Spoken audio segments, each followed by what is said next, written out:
Ser creyentes implica, entre muchas cosas, que nuestra vida está dedicada específicamente a Dios, que toda nuestra forma de vida, las actitudes, todo lo que Dios nos ha provisto, todo eso está ahora enfocado precisamente para vivir con el Señor.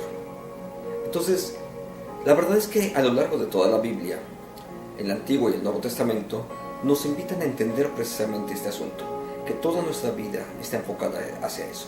La palabra del Señor dice así en Mateo 22:37: amarás al Señor tu Dios con todo tu corazón, con toda tu alma, con toda tu mente.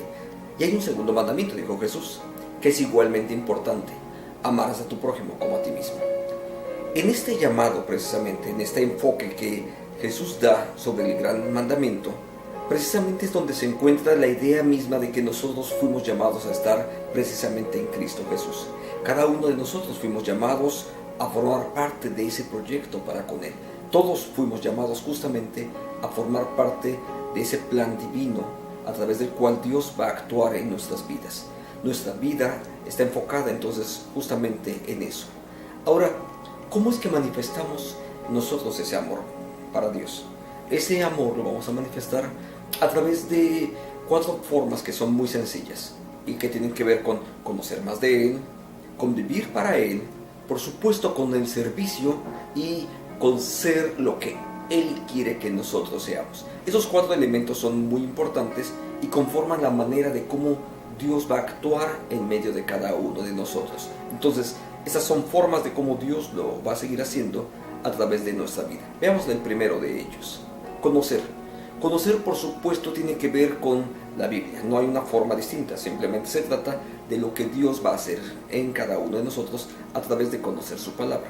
Ahora, el conocimiento de la palabra realmente tenemos que considerar que está en varios niveles. El primero de ellos tiene que ver con el conocimiento devocional, nuestra lectura que hacemos todos los días, ese espacio de reflexión cotidiano que tú haces. Ahora, no hay forma de que el crecimiento se vaya a dar si no es a través de esa vida devocional. La vida devocional realmente es algo que va a acompañarte a lo largo de toda tu vida. No importa cuánto sepas de Biblia, no importa cuánto teología o cuánta experiencia tengas cristiana, simplemente la vida devocional es esencial, porque separados de la palabra nada podemos hacer ninguno de nosotros. Entonces la vida devocional es esencial, es de todos los días, si puedo decirlo así, equiparándolo con palabras de Jesús, es nuestro alimento cotidiano. Número 2, un nivel más profundo de eso se trata de nuestra vida discipular. La vida discipular implica precisamente no solamente el conocer de forma devocional la palabra, sino ir y participar en grupos de estudio. Ahí, en esos grupos de estudio, desarrollamos actividades donde todos los días nosotros estamos creciendo, aprendiendo y aplicando algunas de las áreas específicas de cómo desarrollarlos. Entonces, la mayor parte de todo nuestro trabajo, de todo el proyecto de discipulado, tiene que ver con que nosotros estemos creciendo y preparándonos para un tercer punto, que nos lleva precisamente a conocer más acerca de Dios. Este tercer punto tiene que ver con el enfoque ministerial. El enfoque ministerial es donde ahora otra vez regresamos a la palabra. De hecho, nunca nos hemos ido de la palabra, sino que vamos otra vez más a la palabra y ahí profundizamos a través de la palabra acerca del ejercicio de los ministerios a los cuales Dios nos ha llamado a participar. Entonces, el conocer es algo constante. Realmente nunca vas a terminar de conocer. Entre más avances vas a descubrir cuán grandes y cuán profundos son los misterios que Dios tiene para con cada uno de nosotros, pero también de qué manera podemos servirle de una mejor forma. Número 2. Entonces, si el primer punto es conocer, no podemos quedarnos solamente en el conocer. Es necesario experimentar. Dios bendice, dice en el libro del Apocalipsis, al que lee a la iglesia las palabras de esta profecía, y bendice a todos los que escuchan el mensaje y obedecen lo que dice. Ahora, este texto de Apocalipsis 1:3 es fabuloso porque menciona 3 elementos. Dice en primer lugar que Dios va a bendecir a los que leen, y eso tiene que ver con conocimiento, pero también tiene que ver con que van a ser bendecidos a los que escuchan. Eso tiene que ver con reflexionar en la palabra, meditar en ella para poderla poner en práctica. Y número 3, hacia los que obedecen, porque son los que obedecen los que van a experimentar de esa gran bendición para con Dios. Ahora, Hay que considerar esto y de forma muy importante.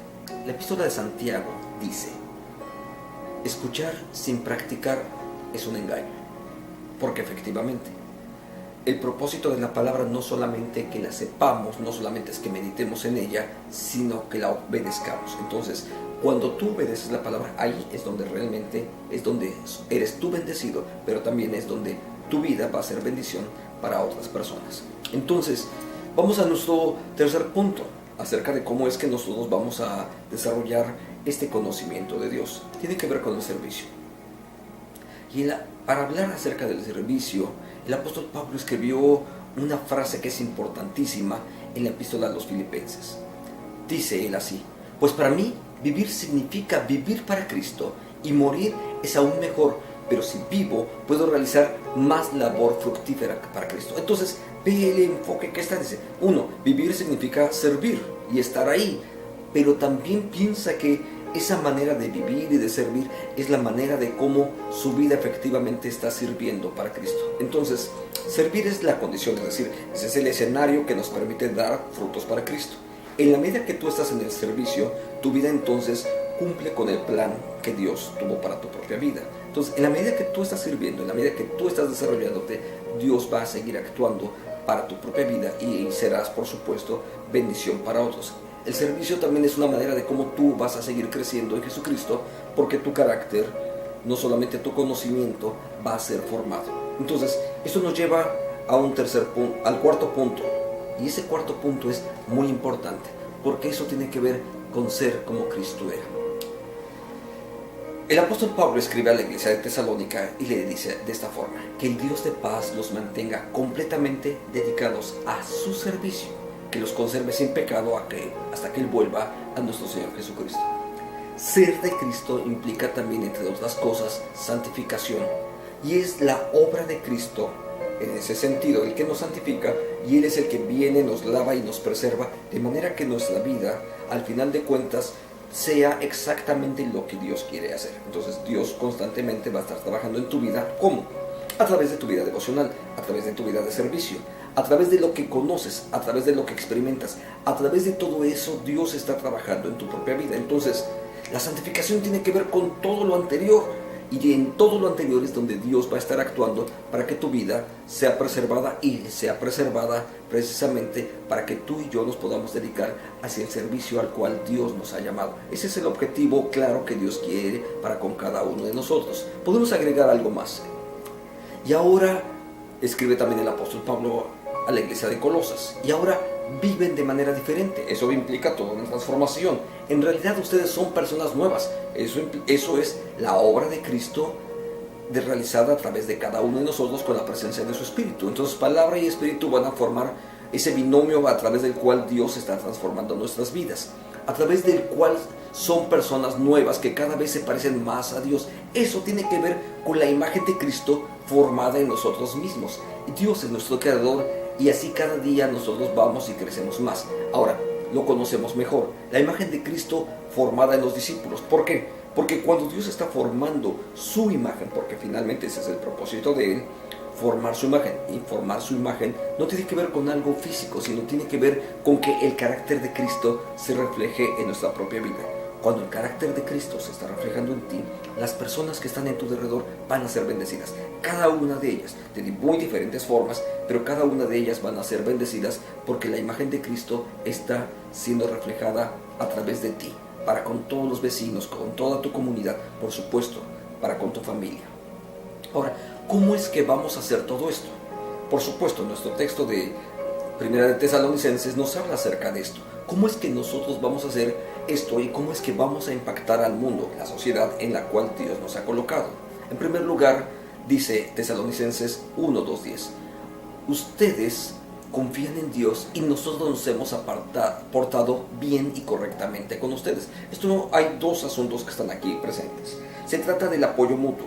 Por eso el asunto de las palabras ustedes y nosotros nos hablan precisamente de esa realidad.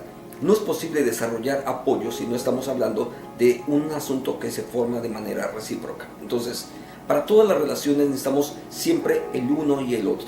Entonces, ¿cuál es la relación que tenemos que guardar entre el uno y el otro? Es decir, entre tú y los otros. Ese otros pueden ser los miembros de tu iglesia, los miembros de la comunidad donde tú estás viviendo, por supuesto los miembros de la ciudad. Y ese otro tiene que ver, por supuesto, con muchos otros. Ahora, ahí es donde escribe el apóstol Pablo a los Gálatas: siempre que nos sea posible, hagamos el bien a todos. A todos. O sea, no dice solamente a algunos, no dice a los que te caen bien. El texto dice a todos. En la manera que te sea posible, tu vida ha sido puesta ahí para ser de apoyo hacia otras personas, a todas las personas. Y todavía agrega un poquito más, pero especialmente a los seguidores de Cristo. Cuando Dios actúa a través de ti, Dios va a poder ser bendición a través de muchas otras personas. Y por supuesto esto se convierte en un testimonio en la sociedad, en la cultura donde Dios nos ha colocado. Entonces el apoyo mutuo es muy muy importante. Ahora, ¿cómo es que vivimos esto y cómo es que lo vamos a desarrollar? Un asunto más, precisamente porque eso es un trato familiar con el cual podemos desarrollarnos cada uno de nosotros. La epístola de Pablo a los tesalonicenses dice justamente en esa forma, los versículos 11 y 12: a cada uno de ustedes lo hemos tratado como trata un padre a sus hijos. Los animamos, los consolamos y también insistimos en que vivieran como deben vivir los que son de Dios. Ahora, se trata de una vida o de un trato familiar. ¿Por qué? Porque somos familia. En medio de la relación a la cual Dios nos ha llamado, todos y cada uno de nosotros somos familia. Formamos parte de eso, justamente de una familia. Por eso incluso el apóstol Pablo le recomienda a uno de sus discípulos más importantes, quizás uno de los discípulos más queridos, y que tienen un afecto muy muy entrañable con él. Es alguien que desde joven empezó a seguirle y ahora está a cargo precisamente de una iglesia en Corinto. Ahora, ¿qué es lo que él le dice? Le recomienda así: no le hables fuerte a un hombre mayor, sino háblale como si fuera tu padre. Trata a los jóvenes como si fueran tus hermanos. Trata a las mujeres mayores como a tu propia mamá y respeta a las jóvenes como a tus hermanas. ¿Te das cuenta? Se trata de que toda la iglesia, todo ese grupo de creyentes, todos y cada uno de ellos son parte de una sola familia. Entonces, tú estás vinculado con esa familia. Ellos son realmente tu familia. Ahora, eso no quiere decir que te desentiendes de tu familia carnal. No, de ninguna manera. Sino que fuiste también ahora integrado a esta familia de la fe, y por eso es que nosotros nos ayudamos y les tratamos con todo el respeto y con toda la deferencia que cada uno de ellos merece, porque son nuestra familia. Por eso es que les amamos y les cuidamos, porque Dios nos ha colocado para ser una sola familia. Ahora piensa en esto: ¿qué ocurre cuando la gente ve que todos los que asisten a una comunidad cristiana, donde están los discípulos de Jesucristo, qué ocurre cuando alguien nuevo entra y ve que todos se tratan como hermanos? De hecho, la palabra hermanos fue justamente diseñada y usada desde el Nuevo Testamento con esa finalidad, para reconocer que todos somos hermanos. ¿Qué es lo que ocurre cuando entonces todos llegan y se tratan como miembros de una familia, se apoyan, están constantemente trabajando los unos a favor de otros? Entonces, eso impacta a la vida de las personas que están en su alrededor. Vamos a nuestro último punto acerca de cómo es que nosotros vivimos esto para con Cristo. Se trata de una vida que es transformada. Ese mensaje es de Dios y hace que los que confían en Él cambien. Esa frase es importante: cambien su manera de vivir. Primera de Tesalonicenses 2:13. Son vidas transformadas. No hay un testimonio más fuerte el que ver a una persona que ha sido transformada por Dios. No hay un testimonio más fuerte. Las sanidades son importantes, el cambio en la conducta es importante, pero cuando la gente percibe que ahí hay algo más, que es una vida que está siendo transformada a partir de una relación con Dios, eso se convierte en un testimonio irrefutable. El apóstol Pablo, de hecho, muchas veces utilizó esta misma idea. Habiendo yo sido perseguidor antes de la iglesia, ahora él era predicador del evangelio. Entonces, las personas que están en tu alrededor serán las primeras que pueden dar testimonio acerca de lo que tú estás siendo transformado. No necesariamente vas a tener que decirlo, pero habrá ocasiones en las que vas a tener que explicar por qué es que Dios te ha transformado. Y la manera en cómo Dios nos ha transformado es precisamente a través de su palabra, con el poder de su espíritu, y ese binomio, una vez más, ese binomio de palabra y espíritu actuando en nuestra vida es lo que transforma nuestras vidas, para que nuestra vida sea testimonio para la gente que está a nuestro alrededor. Cuando nosotros seguimos estos consejos que están en su palabra, sin duda nuestra vida puede ser de muchísima bendición para Dios. Pero también, ¿por qué no decirlo? Esa vida y esa manera de cómo cada uno de nosotros estamos trabajando, de cómo nos estamos acercando hacia Dios, cada una de esas formas tienen que ver entonces con el propósito primario. Vivimos para Dios y toda nuestra vida, cuando está viviendo para Dios, es testimonio hacia la gente que está a nuestro alrededor. Oremos. Padre, gracias por tu bondad, gracias por tu cuidado. Que la presencia y el cuidado tuyo sea sobre este pueblo tuyo. Que tu gracia, Señor, actúe sobre nosotros y nos permitas vivir para ti, dándote a ti la gloria. Te bendecimos en Jesucristo. Amén y amén. El Señor esté contigo y use tu vida para testimonio de otros creyentes.